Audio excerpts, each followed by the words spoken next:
elimu masuala ya afya, kumaanisha afya ya mwili na afya ya akili, lakini pia kutoa support ya taulo za kike kwa mabinti ambao wamefikia umri wa kuvunja ungo. Ninyi mliona nini mpaka mkasema tutoe support katika hili? Sisi ni wafanyabiashara, na katika biashara tuna kitu kinaitwa corporate social responsibility. Kila mfanyabiashara au kampuni ana wajibu wa kurudisha kwenye jamii. Kwa hiyo tunachokifanya sisi ni kurudisha kwenye jamii. Sasa tunaangalia ni kero zipi ambazo zinaigusa jamii moja kwa moja. Kwa hiyo sisi kama Viva Company tulichagua tumguse mtoto wa kike moja kwa moja afya yake ya hedhi, kwa sababu imekuwa ni moja kati ya vikwazo ambavyo vimemfanya mtoto kama anaenda period siku 7 hadi 10 haingii darasani kwa sababu ya kukosa taulo za kike. Tukasema basi changamoto ziko nyingi kwenye jamii, lakini hebu sisi tujikite sana kwenye hii ya kuhakikisha kwamba mtoto wa kike anapata hedhi salama. Itaendelea na sana nihamasishe wadau wengine waweze kutusupport, watuunge mkono, kwa sababu hili sio jambo la Viva Company peke yake. Sisi tungetamani tu support hata mabinti wa mkoa mzima wa Kigoma.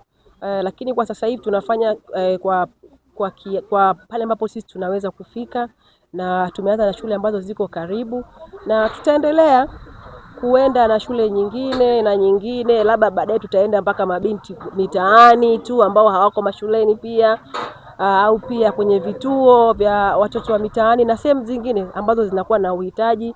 Tutaenda labda mpaka hata magerezani pia, katika makundi yote maalum ambao tunaamini kwamba yanahitaji, yana haki na wenyewe ya kupata hedhi salama.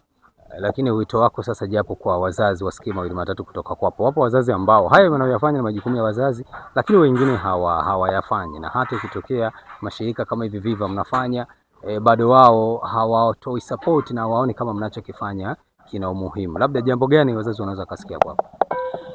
Kwanza watambue kwamba mtoto wa kike ndio nguzo, ndio mama, ndio muhimili wa familia, ndio kionaona sasa hivi rais wetu ni mwanamke.